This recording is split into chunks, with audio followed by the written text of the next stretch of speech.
And now, Gimmick Infringement. Welcome, everybody, to the Gimmick Infringement Podcast. I am Brad Winchester, and with me, as always, is my tag team partner, Tyler McDowell Blanken. Tyler, I'm back home, finally live from the studio. How you doing? You back? We back. I'm great. I'm excited for GI today, man. Fill us in. You're back from Laredo. You reached Miranda after 13 and a half hours both ways. I told you, my dad asked me, he says hello, by the way. He says, what's up? He asked me, how long is the trip for Winduster and company to get from Miranda to Laredo? I said, Bob's like 8-9 hours. Come to find out, it's 14 if you round up. Yeah. You made it. Yeah. How was Laredo? Laredo was as exciting as you've heard. Okay. Because you've heard nothing about it. It was People want to know.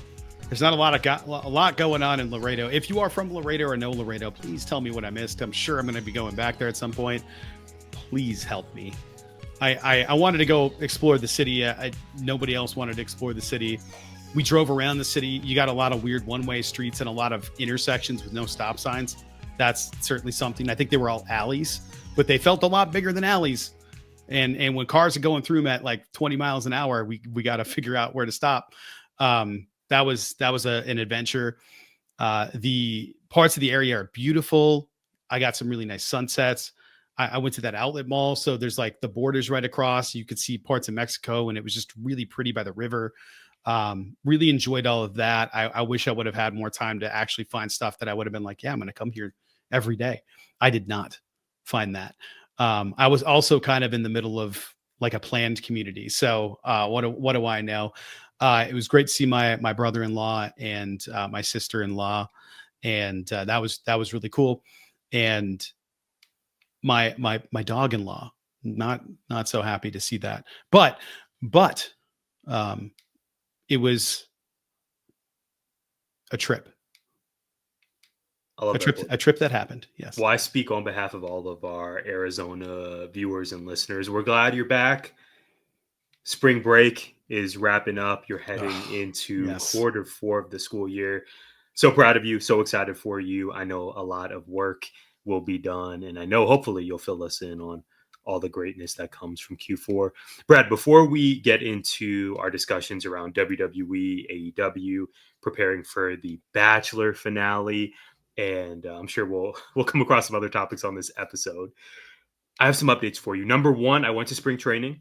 It's an annual tradition. Right. Love that we get spring training here in the Valley. Really cool experience. I happened to be seated next to 2 inebriated ladies. So that was, it's usually, I think spring training really, Brad, is designed for kiddos to get autographs. Sure. And then also people to just sort of enjoy the weather and enjoy their libations. And then also you have some baseball fans sprinkled into that. But that was an experience. The Mariners beat the Brewers 9-3. No rooting interest, was just hoping for a good game. And then secondly, Brad Winchester, I promised you a prop, and I'm going to deliver on that prop now. I also visited the Wrestling Guys store here in Phoenix, Arizona, 35th and Bell. You got to check it out. Also, by the way, peep the photos that we took from the visit. Follow us on social media at GIPod19. They're on there, particularly X and Instagram. Okay, Brad, so I get in, introduce myself to Tony. Shout out to Tony, the owner. Figures, T-shirts, memorabilia. So much is in this store. And I go to the T-shirt section, and I find, well, let me ask you, which Superstars T-shirt do you think I left with? You get 2 guesses. Oh, current WWE or AEW? Primarily WWE. Sasha Banks. Current day WWE. That's the majority of the T-shirt inventory. You get 2 guesses still, yes. Oh, wow. Okay. I have a story associated with this too. Two guesses. Current day WWE. Yeah. I'm going to go Bianca Belair or Roman Reigns. This is great content. I usually say this once an episode. This is why I love you, bro. We did it. We made it. We up. Let's go. That's great. That's a great I know we tee. don't even need my face on screen for the rest of this episode. Just Bianca. That's a really good tee. The Wrestling Guy Store Phoenix, 35th and Bell. Check out the back. That's no so rest good. for the best. If you, I'm realizing I'm totally holding out on our audio fans right now, our listeners. I did purchase a Bianca Belair shirt, the EST, the roughest, the toughest, the strongest. It's amazing. It made my trip worthwhile. And funny enough, Brad, as I was approaching the counter, there were two fans, two customers in front of me, two patrons, if you will. Presumably a couple. It was a lady and a guy. It looked like they were a couple at least. And they were getting some trading cards. I guess it's tradition at the store to open the trading cards after you buy them. So they're still hanging out at the register while I'm waiting. And then Tony was calling and said, hey, let's, please come up and we'll take care of you. As I was waiting / eavesdropping, the lady said she's not a fan of Bianca Belair. So I think Homegirl straight picked a Bianca Belair card in what she bought. And they were having a conversation with Tony, and she said, no, I'm not a Bianca Belair fan. And credit to Tony, because I swear to you, Brad, Tony said, oh, wait, excuse me, what? Which is exactly what I was thinking. But actually, I was sure what I don't heard understand her say. how. Yeah, she said, he's like, well, excuse me, what? And then she doubled down on it, 10 toes down, in fact. And she said, no, I'm not a Bianca Belair fan. So excuse me, you can't just be saying stuff like that. So I get up, he rings me up, and then she says, oh, Bianca Belair to you. And I was like, yeah, that's right, I'm a fan. And then it was cool, and we were good from there. So yeah, left with Bianca T, got some other items, including a Roman Reigns standee, as you may have seen. More on that in the future. We will address that in the future. But it was just a great week, man. And I'm so happy, like I said, you're back in the desert, back in the old Pueblo. Very excited for this episode and very excited to rock this for WrestleMania weekend here in a few weeks. It's amazing. I have a feeling I know what you're going to do with that standee. I have a feeling, but I'm sure that we will come to that at some point. Great choice by you. That's so great. So when you said you had a prop and you were leading out of the Cactus League game, you went and watched. I thought for sure you're getting a mini helmet that you had ice cream in. I don't know if they're still doing that at baseball parks, but like I'm sure they are. Hat with the ice cream. Did you see the Yankees announce they're having tiramisu? No, I did not. This season. That's huge. I don't know if it's fit to scale or scale to fit, whatever. But this huge Yankee helmet you can get at the ballpark, and it's just a big tiramisu situation. Sign me Probably up. Like $24. We'll defer to probably more than that. We'll refer to the Mojo King and Mike Steph on that. Yeah, got to hit the cheap seats, $200 a pop probably, and then go get a $50 helmet with the service fees, $30 beer. Come on now, $50 parking, and it's $900 to go to a game. It's a lot. I was watching on TV and binge a pint. I feel the same way. It's the Ben and Jerry's in the freezer. It's cheaper to not go outside, but yeah, and you don't have to deal with the drunk ladies.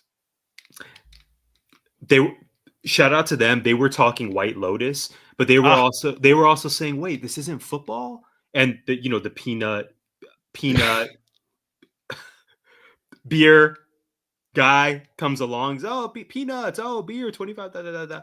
And they're saying, wait, you don't have a margarita? We need a margarita. They were saying, go Birds, go Eagles. Wait, this isn't a football game. And so they were just doing the most, Brad, but you'll be proud of me.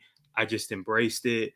I know God is still working on me. God may still be working on, it was okay. They left early and we were fine. But it was apparent once they got up and left, the fans in front of them were like, oh yeah, they were a lot, weren't they? I was like, listen, it's okay. They weren't yelling, go Red Pants. No, they were not. Shout out to our first AEW event. They were, yeah, exactly. They were clearly there for the vibes, though. It's a spring training thing. If you know, you know. If you haven't been to Arizona, you got to visit sometime in March because spring training is a big deal out here. It was a great week. It was a dynamic week, Brad. And like I said, I'm so happy to be with you. We got a lot to get into. Yeah, and the baseball season's it's underway, man. It's underway. Baseball season started. The second half of the basketball season is here. And the race to the playoffs is heating up on Prize Picks, the best place to cash in on your favorite sports. Don't miss your chance to cash in as the league's best fight for playoff positioning takes place. Sign up today and get $50 instantly when you play $5. You don't even need to win to receive the $50 bonus. It's guaranteed when you use the promo code CLNS. Prize Picks also offers weekly promotions that can lead to big payouts and is available in more than 30 states, including California, Texas, Georgia, and Florida. Prize Picks is truly the best way to win real money with all the various opportunities to play and collect your winnings. Due to the enormous selection of players and stat types available, we can mix and match our playing strategies based on personal preferences. I might take Cade Cunningham for more than 7 assists. Tyler might select Kevin Durant for more than 27 points. Do you think Steph Curry will get more than 5 3-pointers next week? Giannis for more than 35 points. Cook up hot takes with your friends and win real money this basketball season when you and your crew run your game on Prize Picks. And for those who love a quick win, Prize Picks is the way to go. You can make your picks and submit your entry in less than 60 seconds. So what are you waiting for?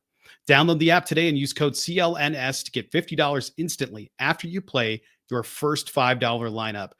Remember, with Prize Picks, it's as simple as picking more or picking less. Again, that's promo code CLNS to get $50 after you play your first $5 lineup. Gimmick Infringement is rocking with Prize Picks, and you should too. Prize Picks, run your game. Tyler, we did go to those outlet malls. We went and checked those outlet stores at the outlet mall and at the Nike clearance outlet, not the factory outlet, the clearance outlet. On the rack were some very, very ugly Giannis jerseys. I think it was like his Giannis branded Nike jerseys. They're hard to look at. That sounds tough. I had a pair of Giannis's years ago, but I just stopped watching NBA. Well, I didn't stop watching NBA. I still follow and occasionally see what's going on. I'm just so concerned about the Suns, Brad. Really, since Giannis, it was really Giannis and Luka when they put down the Suns in the finals and in the playoffs, respectively.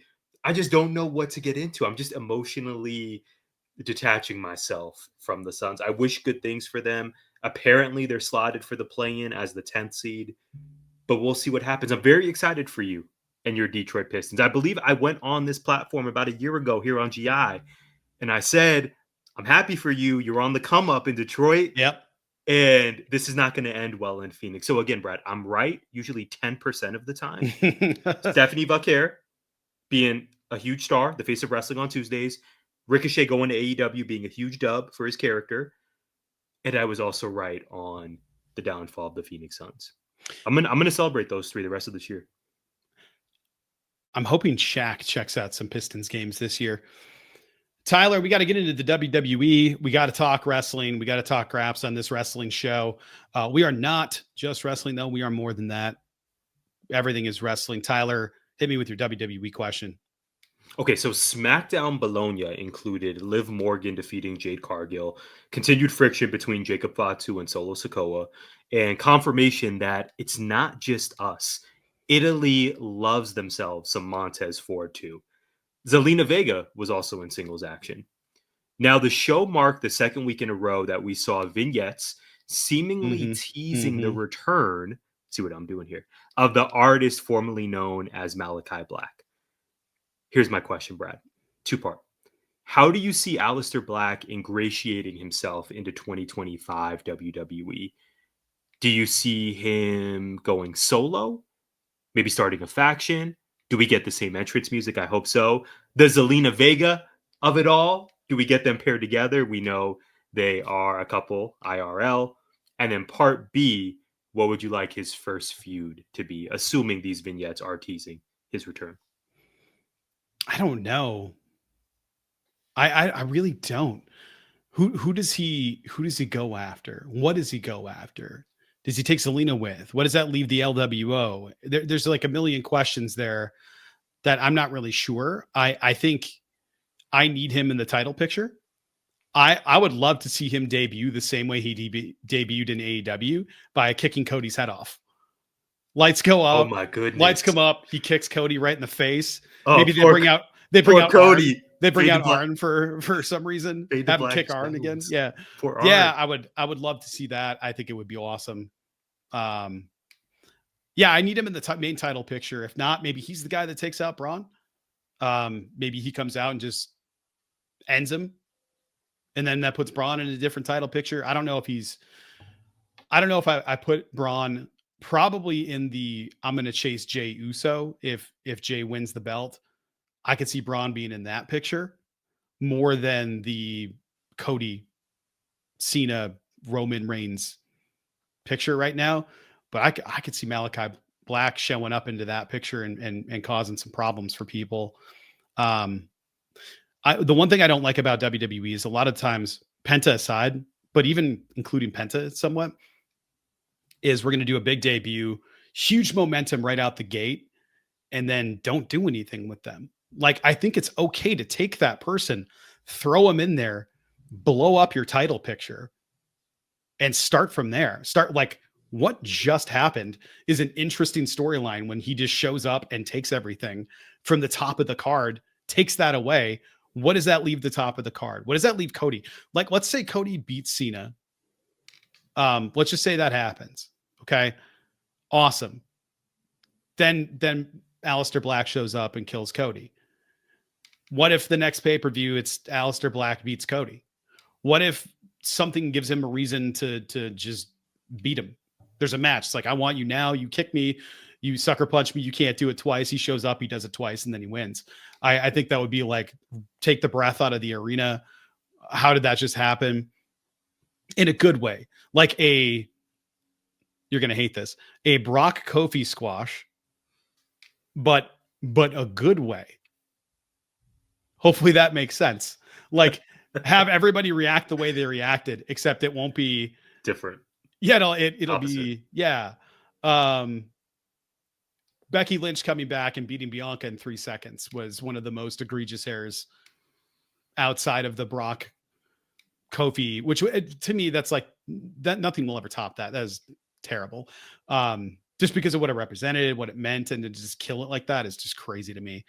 But Vince being Vince. So having Aleister Black show up, what I'm afraid of is they're going to have him debut and then he's going to get Andrade right away, or something else. Like, Andrade is going to have really fun matches, but ultimately not matter at all in the storytelling that's taking place.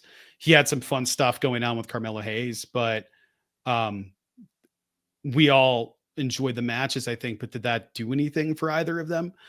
I feel like somebody's got to be elevated to have a match like that, to elevate the other person.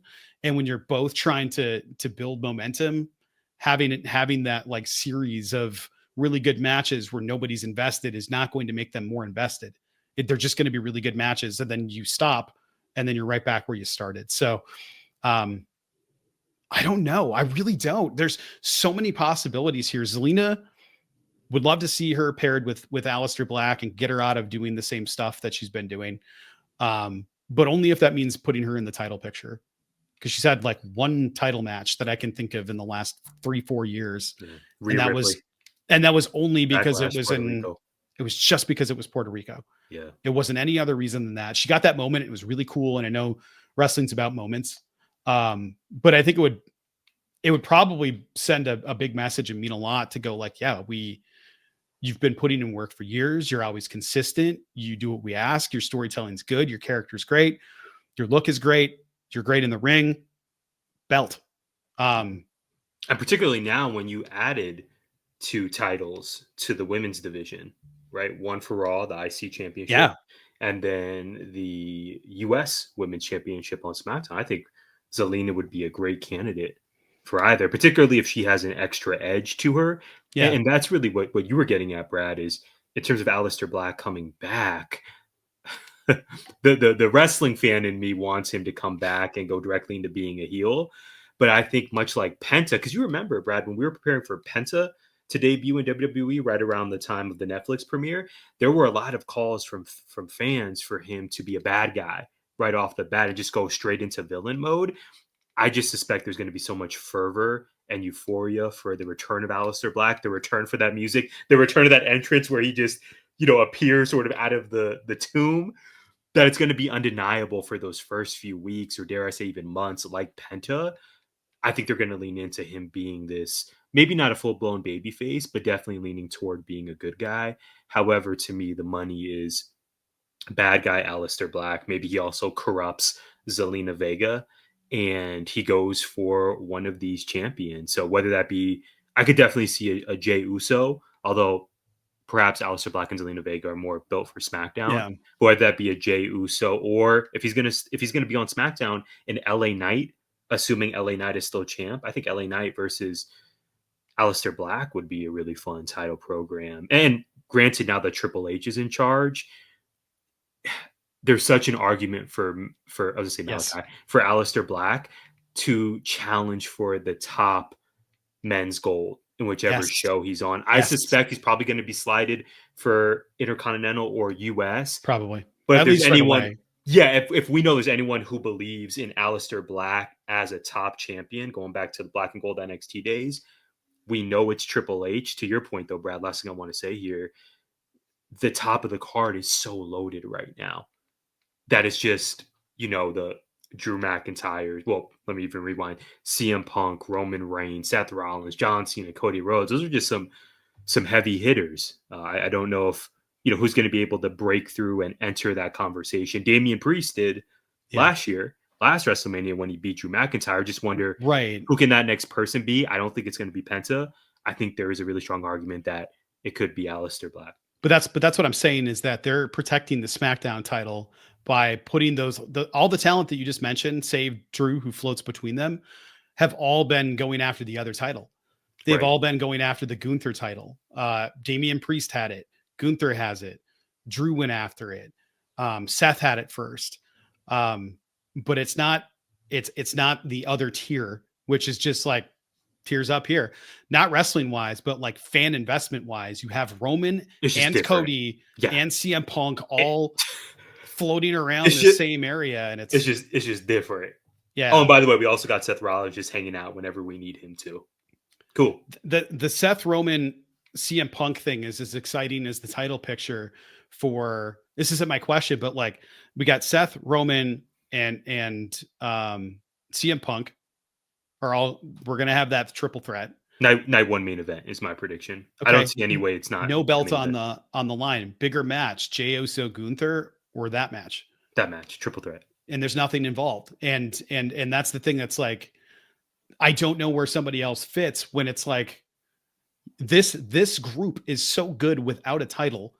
And this group over here, we kind of care, but you've made that other belt way more valuable than the Raw belt. That Raw belt is almost nothing right now. I would say the IC title means as much right now or more than that main belt. And the US belt, no. That thing's been ping-ponged around and I'm kind of bored.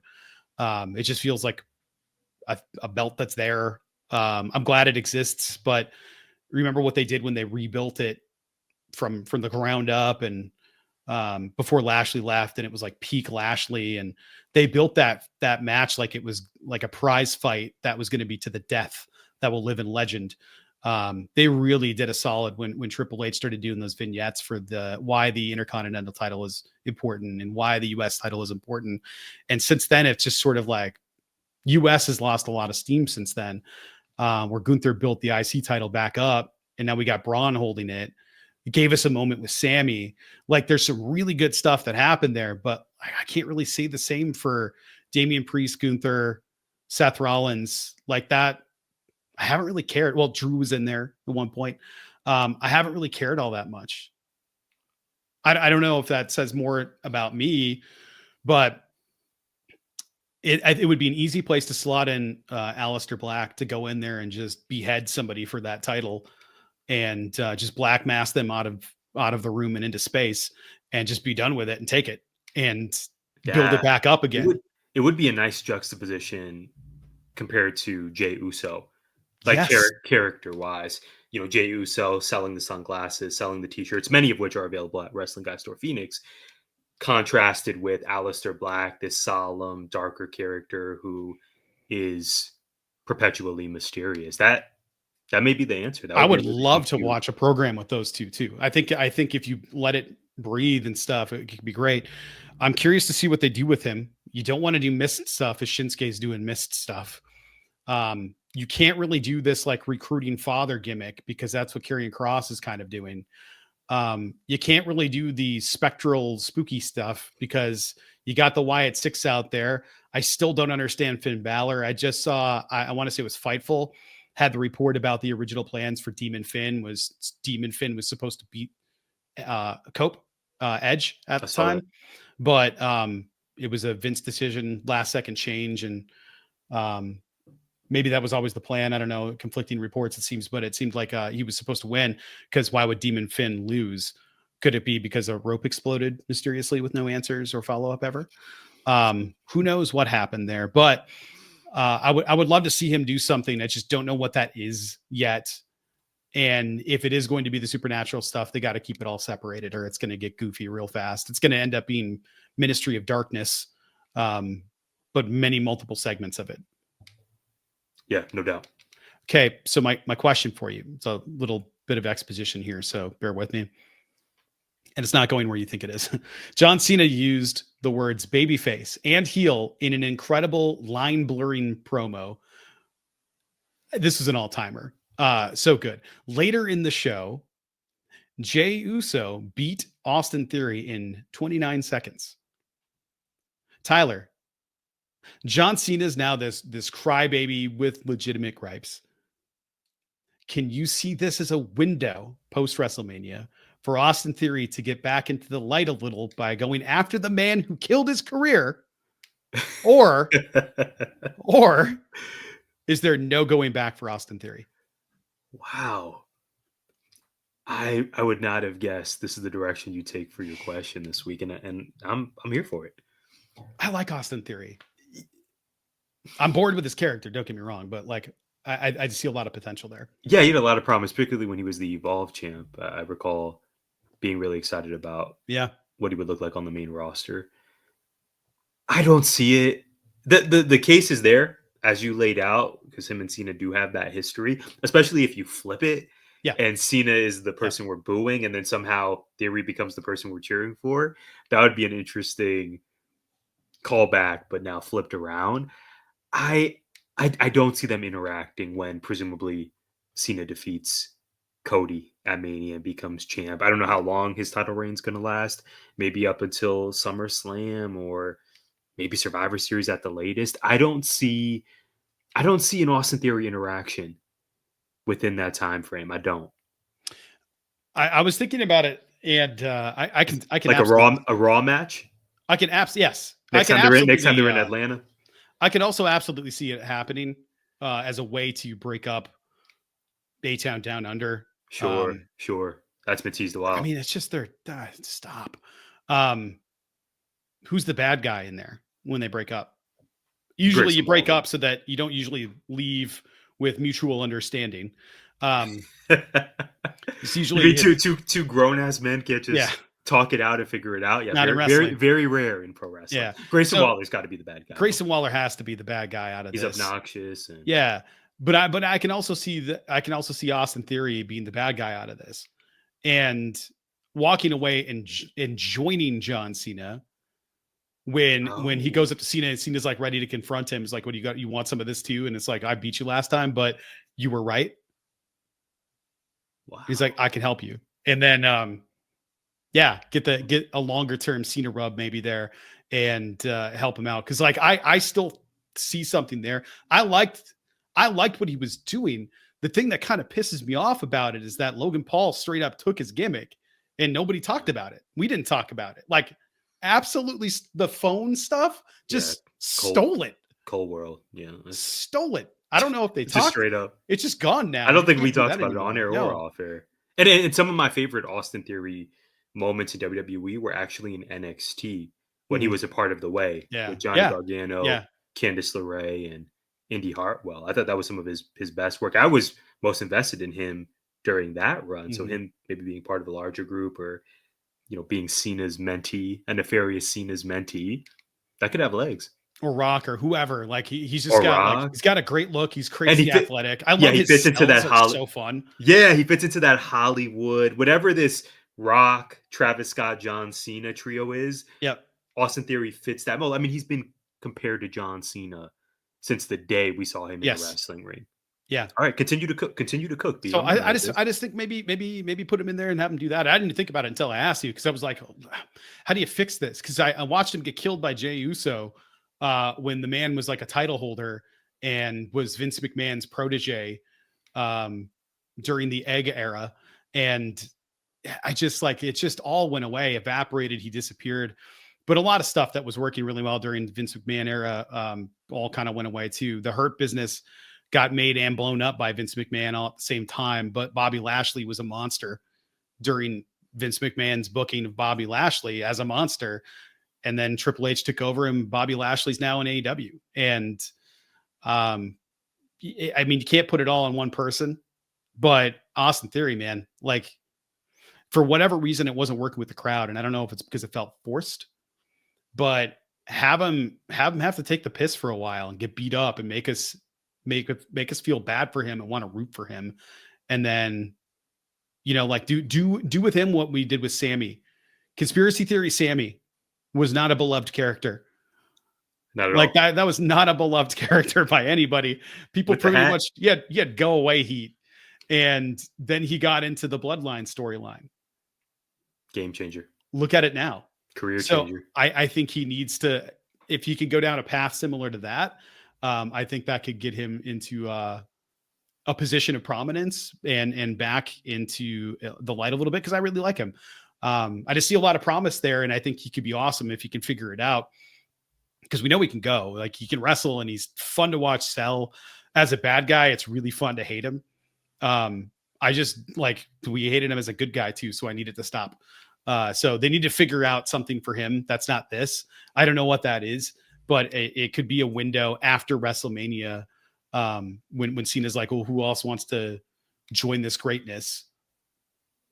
Or maybe you have Austin Theory go out there and he's like, well, it's too late. You rooted against me before, and then he beats the crap out of him.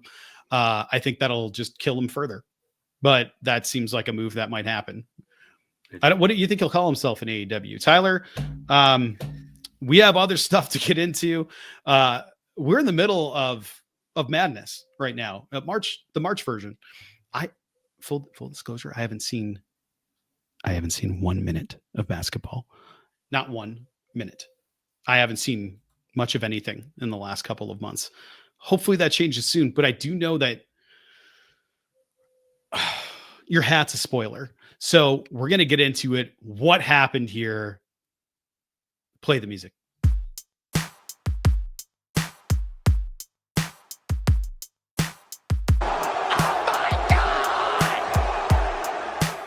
What happened here?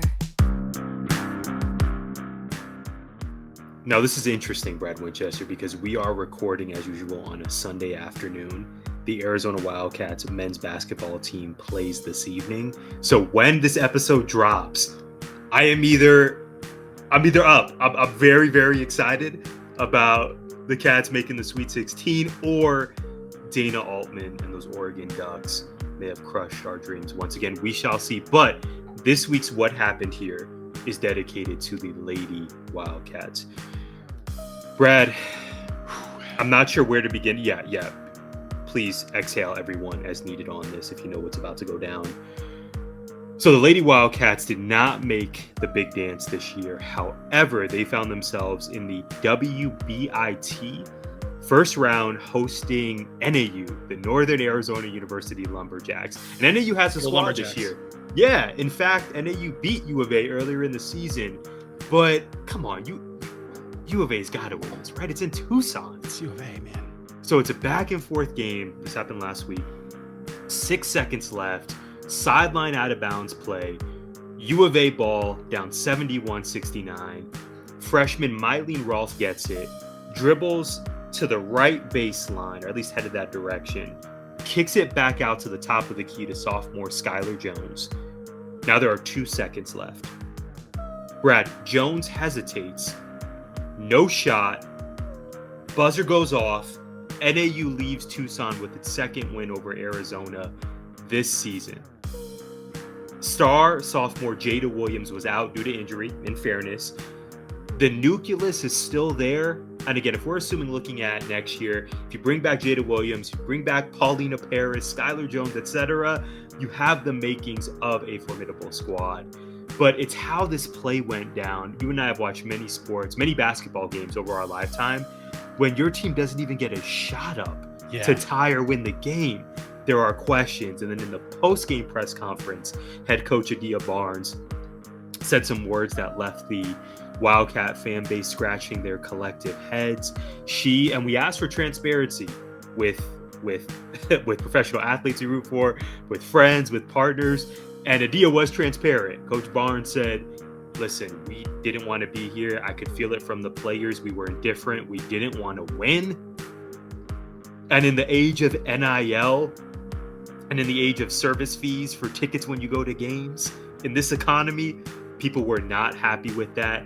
This is really emblematic of where Adia Barnes is with the fan base right now, Brad. We can just look back to 2021 when she led the Lady Wildcats to the national championship game against Stanford. They lost by 1.54-53, but the ladies on that team, the players, Ari McDonald, Sam Thomas, Kate Reese, they're not walking through that door again.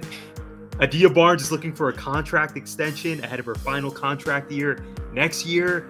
Could this be a Bob Hurley situation where she's brought back, but maybe secretly admin is hoping that she gets another job somewhere? By the way, Molly Miller, former GCU coach, is now coaching at ASU. She's leading the women's basketball program. I don't know what is happening here, Brad, but I was shook by the end of this game. I don't know if Adia is going to be able to right the ship at U of A. I think her story is going to lead her elsewhere, maybe even for a position in the W. But I'm just hoping that the Wildcats can return to prominence. That's how you say that word. Right now, it starts with the men's team. And again, hopefully by the time you all are watching or hearing this, I am not heartbroken. Hopefully they've advanced. We'll see what happens with Adia Barnes. Bear down. Go Cats. Trying to look at scores right now for a lot of these teams. BYU has a squad, by the way. Oh my goodness. Yeah. I think they're gonna I think they can make a legit Elite Eight, possibly Final Four run. Houston's awesome. I'm so happy that you Patino gamed us there. That was really funny. Not walking through that door got me. Walking through that was a squad. Yeah. The national championship game right in 2021, and now here we are admitting that we didn't want to win and we were indifferent. Yeah, it's not great. You can't really be saying, I mean, if that's the case, fine, but like you can't be saying it. That's tough. The relationship with the fan base. And Adia Barnes, a Wildcat alumna, it's really, the relationship seems to have soured, and I wonder if she can get the community back, back in her good graces. We shall see. Yeah, I got nothing here. I'm looking at these scores, and yeah, well, I guess we'll find out. By the time I find out, it'll be Monday when people are listening to old news. So it's time to move on. Tyler, hit me with your AEW question. Okay, I think you're going to like this one. I'm going straight into it. Mercedes Mone defeated Billy Starks on Dynamite. Yes. Yeah. Two of your favorites. Although the outcome was a foregone conclusion, if we're keeping it real, sure, there's a ton of excitement around the possibility of Athena, Starks' mentor. Wow, did they hint that stuff? Yeah, wow, did they hammer that? Challenging our TBS champ, Mercedes Mone. Here's my question. When would you have this match? And after months of us debating who is the best candidate to dethrone the CEO, is Athena the right answer? Yes, Athena is the right answer, and double or nothing, because I want to see it. That's all I got for you. Like, that's the match I've been dying for this for years. You and I have been talking about this for years. We need Athena on that main roster and not just carrying ROH. Get her out of there. Have Billy Starks beat her for the title. Put the title on Billy Starks in Ring of Honor. I think that would be fine. Or Lady Frost, or any number of awesome people that are over there, and get Athena up there. I need her fighting Mercedes. I need her fighting Megan Bayne. I need her fighting everybody. I'm just thinking about an Athena slugfest with Jamie Hayter and how much that would rule once Jamie's visa issues get worked out. Hopefully soon. I miss her. But like Athena and Chris Statlander, Athena and again, Jamie Hayter, Megan Bayne, Mercedes Mone, Athena and Toni Storm, Athena and Mariah May. All of those would be incredible matches. So the sooner the better, but I don't think it'll be Dynasty, right? Dynasty is for, I can't remember her name, who she's even fighting, but somebody else, right? Is that set up already? No, I don't believe that's been set up. There have been rumors, or not even rumors, just kind of fantasy booking within the wrestling fan community that Dynasty could actually be the move. And maybe that's when we fast track Athena versus Mercedes. You think that's too soon? You want that match first time in Glendale, Arizona at Double or Nothing. This is true. Well, April makes the most sense. You asked me when I want it, not when we think it's going to happen. I think it's Sunday, April 6th is Dynasty. So it's coming up soon, but yeah, there's enough time. I mean, you can't hammer like whoever trained you was a joke and all this stuff. Yeah. Like that's gonna come back around. It definitely is. Do you think you put both championships on the line? Oh wow! So the potential for 5 belts, Monet, 6 belts. What are we at now? Yeah. Oh wow! I don't think that's going to be the move. I think it's going to be for the TBS championship. I suspect if this does happen at Dynasty, Mercedes wins by chicanery. Fugazi. I just don't want 2 double champions. And then we get the rematch. I don't think they're gonna do a Steph Care situation. We'll talk about her later. I think this is squarely going to be for the TBS championship, but I'm eager to see if this is going to be the way for Athena, as you pointed out, to finally be on our TV screens on Wednesdays and Saturdays. Who defeats her for the ROH Women's Championship? That's what I'm saying. Like, no matter what happens there, you're going to have multiple championships on one person. Exactly. If Athena wins, she's got 2 belts in the same company. I don't care if you call it Ring of Honor or AEW. It's the same company. If you're going to book it like this, it's stupid. But if you have Mercedes with a whole bunch of belts, and then you take one of them and put it on Mercedes, Athena, who already has a belt, now she's got multiple belts. What is happening?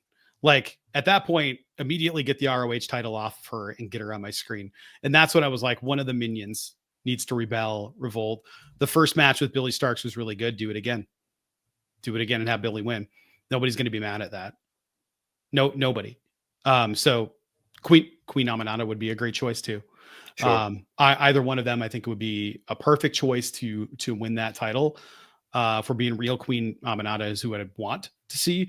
Because if Athena goes up to the main roster and out of ROH, and she's still doing the minions thing, then we'll get more of the minions and we can have other talent on the screen too.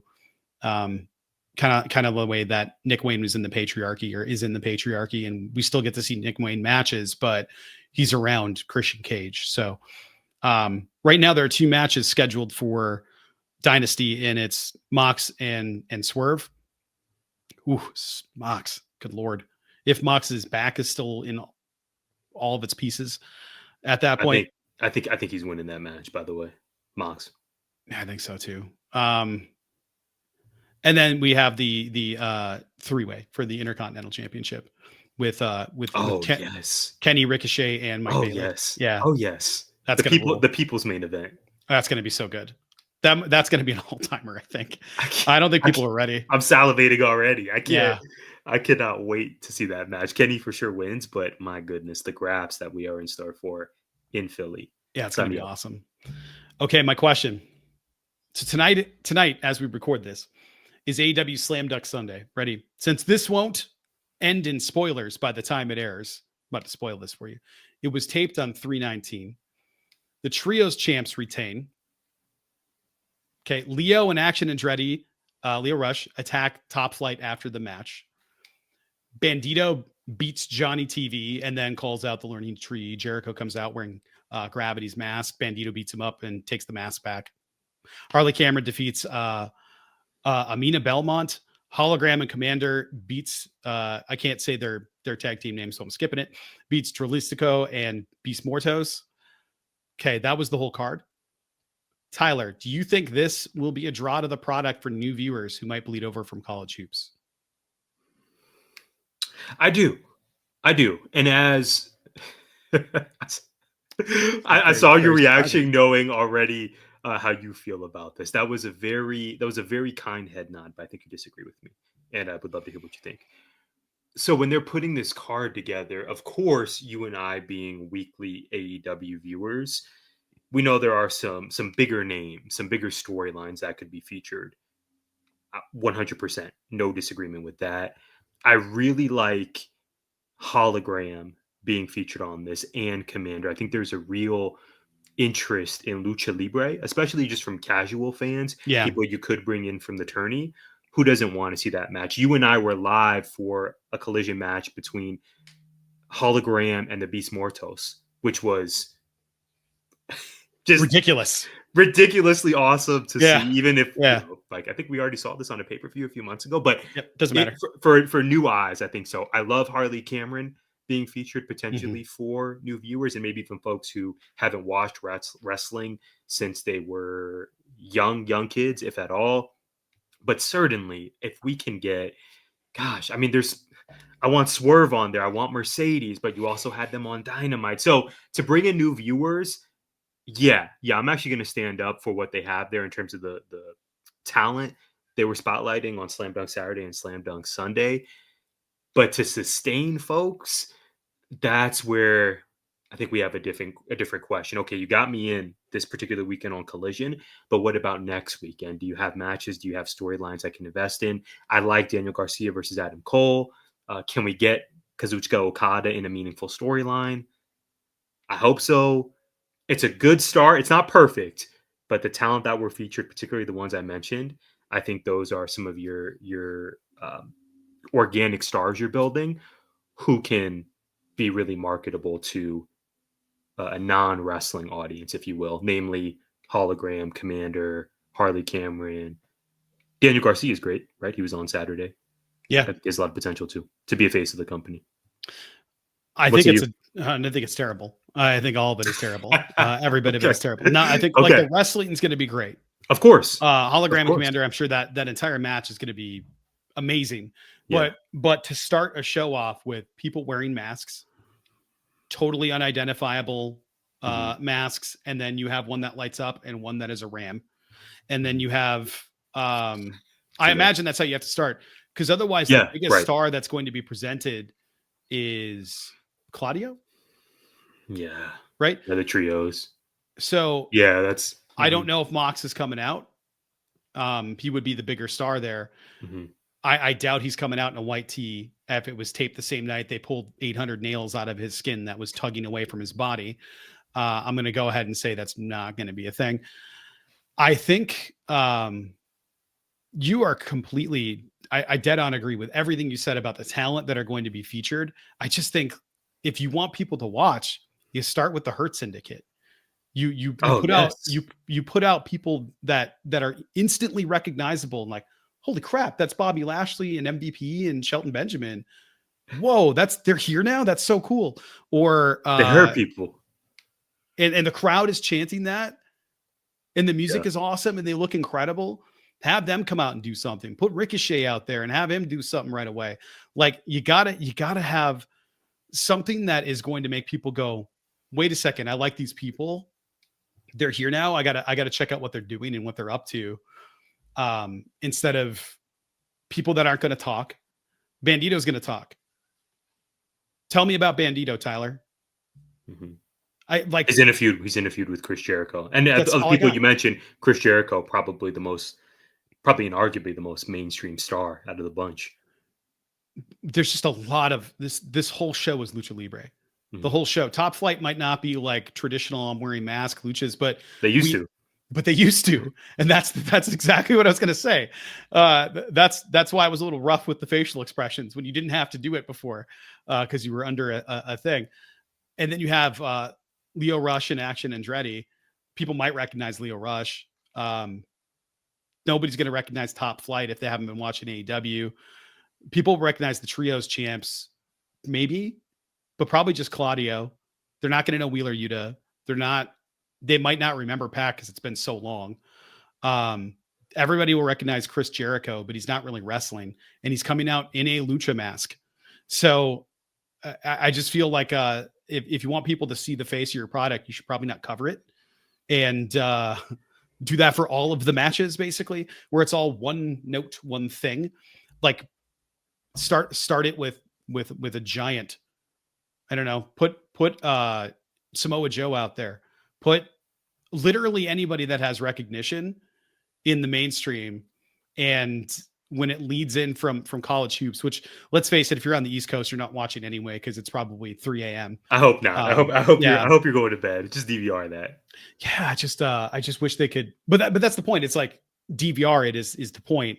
If you could just watch it later, you're not gonna. I don't think you're gonna get new viewers in from that carryover. But if you start with like cruiserweight matches, maybe people will stick around. But let's say we start with that with the hologram match. What after that is going to get you invested? So it's just really trying to figure out like what's the best product that you can put out there to get people to view. Right. And what does it mean that, okay, you can bring in new viewers, but as a loyal AEW viewer, Mm-hmm. I'm not necessarily tuning into Slam Dunk Saturday or Slam Dunk Sunday. Right. It's totally missable for me. Yeah.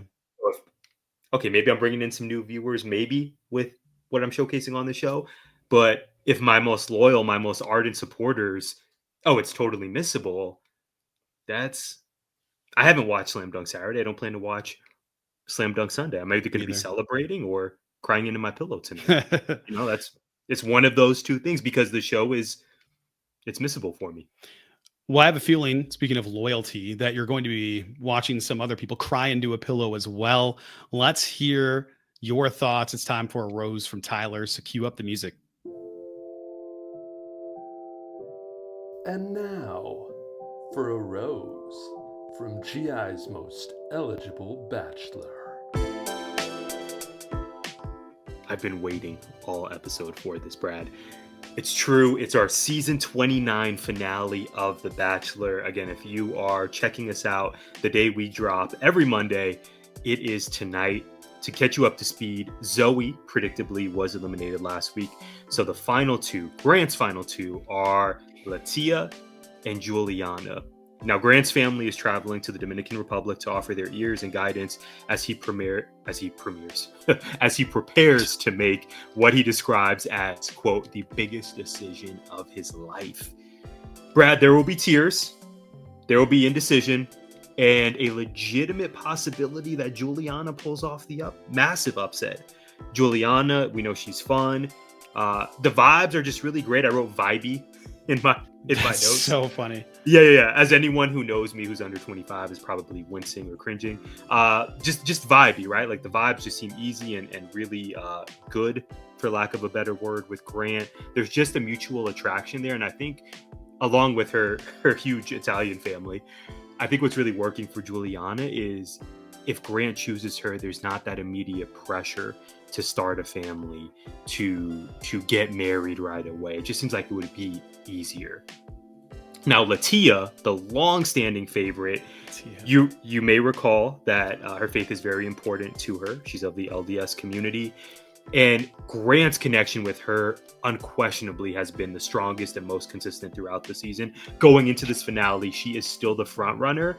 But as the show is teased, and as I've filled you in on, Grant may be worried that not only the LDS component, although it's adjacent to this, Grant has said that he's wanted his wife, he's wanted to start a family, and Latia is about that action.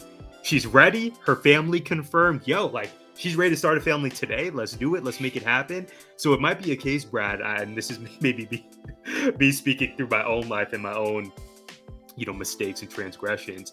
Kind of be careful what you wish for. You said you've wanted this, but now that it's here, maybe you're having some second guesses. Maybe you feel that pressure of, I think I need more time. Of course, you can just communicate this to Latia, and I'm sure they could work it out. But my goodness, Brad, the big night is here. The big decision is ahead of us. I'm going to give you my prediction right now. My rose this week is going to our viewers for checking out the segment each and every Monday for many, many weeks. We put out a poll online. Who do you think Grant will choose? And I kid you not, by a vote, there were, give the percentages. Total vote, 51% of our audience thinks Juliana is going to win. 49% think Latia. Brad, I'm going to go with the people. I love a good democracy. I think Juliana pulls off the upset. I think she makes it happen. And on the other hand, the better heartbreak, everything is wrestling. The bigger potential storyline would be that Bachelorette arc for Latia to come back, to find her mans, and then we're off to the races. I think Juliana pulls off the upset, and Latia becomes our next Bachelorette. Wow. What does an LDS Bachelorette look like? I'm saying you got to tune in. I think that would be a draw. Yeah. Yeah. Beautiful, brilliant. LDS would be new for a lead, to my knowledge. Sign me up. I think Juliana pulls off the upset. Wow. Okay. I checked out Instagram and I saw Latia's Instagram. I wanted to see dates, but there's a lot of him and her in those pictures on Instagram. And I was like, okay. It's a toss up. She's still the favorite going in, but I'm going to listen to our audience. I'm going to go with Juliana for this one. That's wild. Tyler, what did we miss? Okay, we missed a few things. Number one, Steph Watch. Steph Watch, big week for us here at Gimmick Infringement. That needs a sounder. No, it really does. Yeah. You see, I've just been throwing out the teaser, just been planting a seed here. Okay, it's Steph Watch. You know how we do. Big week for Stephanie Vaquer fans. She will be in action twice this week on NXT. She is defending her North American Championship against Jada Parker. Wow, I thought that was going to happen to Stand and Deliver. Nah, it's happening now. And then Stephanie Vaquer is also oh no, I'm sorry, I got that twisted. She is defending her women's NXT Championship against Miss Parker, and then defending, or vice versa, her women's North American Championship against Fallon Henley. I can't wait. I don't know if the move is she drops one of those titles right away. I don't think so, but it's going to be a big week nonetheless. Can't wait to see what happens there. Two more for you, my friend. We have two big questions ahead of Thursday's TNA Impact. One, how soon is Tessa Blanchard beating Masha Slamovich for that Knockouts championship? I think it's going to happen. Tessa Blanchard is all over the weekly product. I can't believe we're here, but I think it's going to happen very, very soon. And then secondly, who is the next viable threat to Joe Hendry? The moment was Joe Hendry winning the title from Nick Nemeth. Who is a legitimate challenger, not from NXT, but within TNA? I suspect maybe an Elijah heel turn is in the works. The artist formerly known as Elias. I think maybe he cracks a guitar over Joe Hendry and then goes for the top prize. Then finally, NPR's Tiny Desk series. I caught last week that hip hop artist Corday made an appearance. He's a DMV native. He brought out his mom to sing a song. His mom's a singer. Corday's the former partner of tennis star Naomi Osaka. They kind of split ties after 6 years of being together. And Corday, to me, kind of occupies the space where like a Big Sean is, where they're not often seen as being necessarily the face of hip hop, but they ride for their city. They have a growing fan base, and it was a good watch. So I recommend that for our music fans out there. Brad, I am done. What say you? What did we miss? Sadder news: George Foreman died. He was, I believe, 76 years old. It was weird. We were just talking about him and his grill gimmick. I feel like everybody at some point had a George Foreman grill. And that's probably the memories. I just remember him as a boxer and then the grill guy afterward. He leaves behind a lot of Georges. That's the other thing that I know. Also, Assassin's Creed Shadows was released and has over 2 million players in the first weekend.